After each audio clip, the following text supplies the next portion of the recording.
ஆண்டவருடைய சத்தம் வல்லமுள்ளது. நம்ம ஆண்டவரை அப்படியே கொஞ்ச நேரம் துதிக்கலாம்.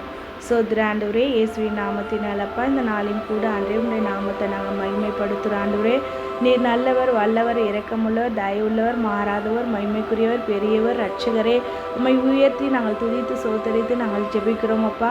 இந்த நாளில் கூட அன்றே சோதர வசனத்தை தியானித்து நாங்கள் ஜெபிக்க கிருபைகளை தாரோம். இயேசுவின் நாமத்தில் பிதாவே, ஆமென். அப்படியே நம்ம ஆண்டவருடைய வேத வசனத்துக்குள்ளே கடந்து போகலாம்.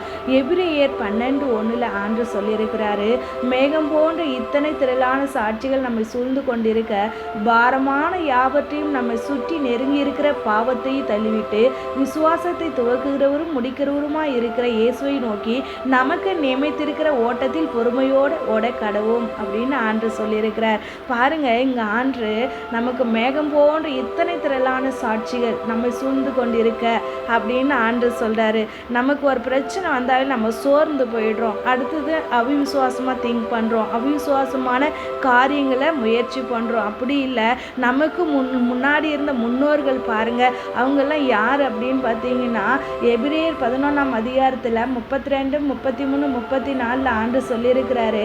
அங்கே பார்த்தீங்கன்னா கிதியோன், பாராக், சிம்சோன், எப்தா, தாவீது, சாமுவேல் இவங்கெல்லாம் அந்த ஒரு தீர்க்க தரிசிகளாக இருந்து இவங்கெல்லாம் எப்படி மேற்கொண்டாங்க, அவங்களுக்கும் பிரச்சனைகள் வந்துச்சு, பாடுகள் வந்துச்சு, அதையெல்லாம் அவங்க எப்படி ஜெயிச்சு அவங்கள்ட்ட விசுவாசத்தில் கடந்து வந்தாங்கன்று தான் ஆண்டு அங்கே வார்த்தைகளை கொடுத்துக்கிறார். விசுவாசத்தினாலே அவர்கள் ராஜ்யங்களை ஜெயித்தாங்களாம், நீதியை நடப்பித்தார்களாம், வாக்குத்தத்தங்களை பெற்றார்களாம், சிங்கங்களின் வாய்களை அடைத்தார்களாம், அக்கினியின் உக்கிரகத்தை அவித்தார்களாம், பட்டய கருக்குக்கு தப்பினார்களாம், பலவீனத்தில் பலன் கொண்டார்களாம், யுத்தத்தில் வல்லவர்கள் ஆனார்களாம், அந்நியருடைய சேனைகளை முறியடித்தார்களாம். அப்போ அவங்களுக்கும் பிரச்சனைகள் வந்துச்சு, பாடுகள் வந்துச்சு. ஆனால் எல்லாவற்றையும் அவங்க என்ன பண்ணாங்க, முறியடித்து ஜெயம் பெற்றது போல உனக்கும் வரும் சோதனைகள் வரும், பாடுகள் வரும், கவலைகள் வரும், கண்ணீர்கள் வரும், சூழ்நிலைகள் எல்லாம் வித்தியாசமாக இருக்கும். நீயும் என்ன பண்ண, அதே போல் அவர்களை போல நீயும் என்ன பண்ண, விசுவாசத்தினால மேற்கொள்ளுங்கள் என்று ஆண்டவருங்க அழகாக சொல்லியிருக்கிறார்.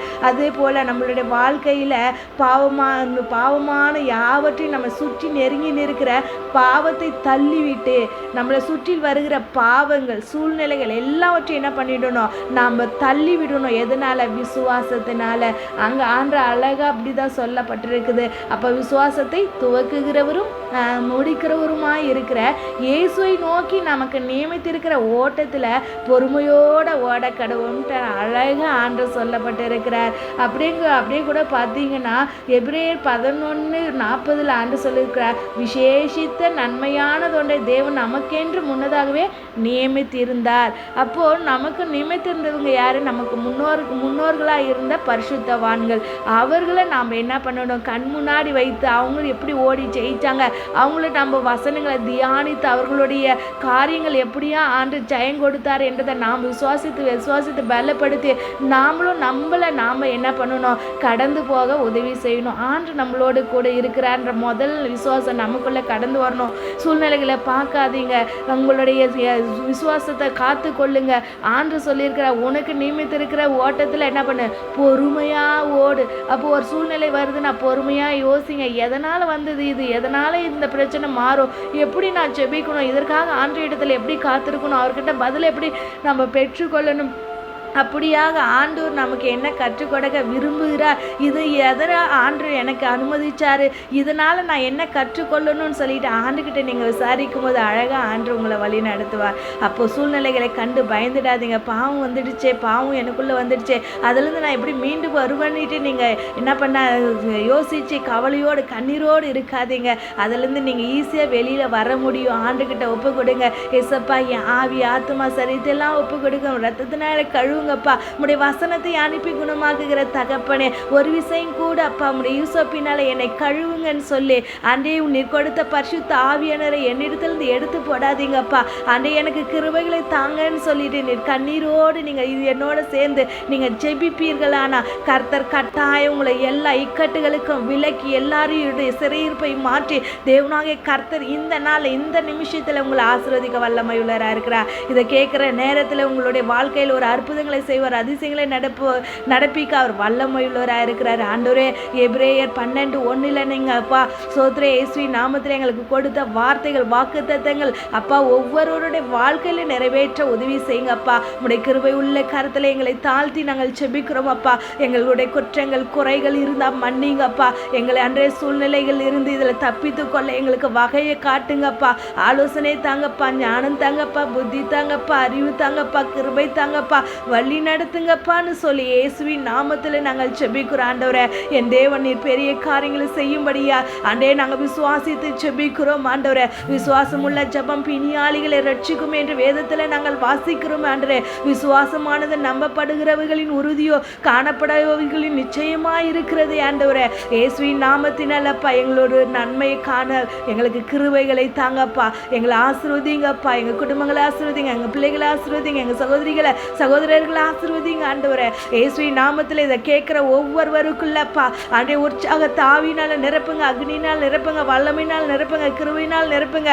ஆண்டே அவங்க தேவைகள் எல்லாம் சந்திக்கப்படட்டும் என்று சொல்லி இயேசு கிறிஸ்துவின் நாமத்தில் இவர்களை நான் பிளஸ் பண்ணி நான் செபிக்கிறேன் அப்பா. இவங்க எங்கேருந்து இந்த செய்தியை கேட்குறாங்களோ ஆண்டே அந்த இடத்துலப்பா அப்படி கரம் அவர்களுக்கு மேலே வைக்கப்படட்டும் என்று சொல்லி ஆணிப்பா இந்த கரங்களில் ஒப்பு கொடுத்து ஒவ்வொரு சகோதரிகளை, சிறு பிள்ளைகளை, வாலிபர்களை ஒப்பு கொடுத்து நான் செபிக்கிறப்பா. எல்லா தீமைகளுக்கு விலக்கி காத்து கொள்ளுங்கப்பா. இதோ இஸ்ரவேலரை காக்கிறது உறங்குகிறதுல தூங்குகிறதுலன்னு சொன்னீங்களேப்பா. இயேசுவின் நாமத்தில் எல்லா தீமைகளுக்கு விலக்கி காத்து கொள்ளுவேன் என்று சொன்னீரேப்பா. அப்படியாக ஆண்டவரே இந்த சகோதரிகளை நீங்கள் பிளஸ் பண்ணுங்கப்பா. எல்லா சூழ்நிலைகளையும் மாற்றவுமால் ஆகும். ஆண்டவரே, வேலை இல்லாத பிள்ளைகளுக்கு வேலை கிடைக்கட்டும் இயேசுவின் நாமத்தினால. அன்றே சோத்ரி எல்லா பலவீனத்திலிருந்து அன்றே பலன் உண்டாகட்டுப்பா. பலப்படுத்துகிற கிறிஸ்துனால எல்லாவற்றையும் செய்ய பலன் உண்டு. ஆண்டவரே, பலமுள்ளவனுக்காக பலனற்றவனுக்காக உதவி செய்வது உமக்கு லேசான காரியம். ஆண்டவரே, இயேசுவின் நாமத்தினால தேவனாகிய கர்த்தர் நீர் இரக்கம் பாராட்டும்படியா இயேசுவின் நாமத்தில் நாங்கள் செபிக்கிறோம் அப்பா. எல்லா தடைகளை மாற்றி அமைக்க உம்மால் ஆகும். ஆண்டவரே, இயேசுவின் இரத்தத்தினால விடுதலை உண்டாகும். ஆண்டவரே, இயேசுவின் நாமத்தில் அற்புதம் நடக்கும். ஆண்டவரே, என் நாமத்தில் எதை கேட்டாலும் நான் தருவேன் என்று சொன்னீரே. எது கேட்டாலும் என் நாம மகிமைக்காக கேளுங்கள் என்று சொன்னீரே. அப்படியாக கேட்கிற ஒவ்வொருவருக்குள்ள அற்புதங்கள் நடக்கட்டும், அதிசயங்கள் நடக்கட்டும். அன்றே என்னென்ன தேவையோடு இருக்கிறாங்களோ அன்றே அவங்களுக்கு ஒரு அற்புதத்தை செய்யுங்கன்னு சொல்லி இயேசுவின் நாமத்தில் நான் ஜெபிக்கிறேன் அப்பா. நீர் அப்படியே செய்ய போறதற்காய் சோத்திருங்க தாவே. எங்க ஜெபங்களை கேட்டப்பா, கேட்கிற ஒவ்வொருவருக்குள்ள நீர் விடுதலை கொடுத்து அன்றையவர்களை நீர் ஆசீர்வதிக்கிறது கை சோத்ரோ இயேசுவின் நாமத்தில் பிதாவே, ஆமென்.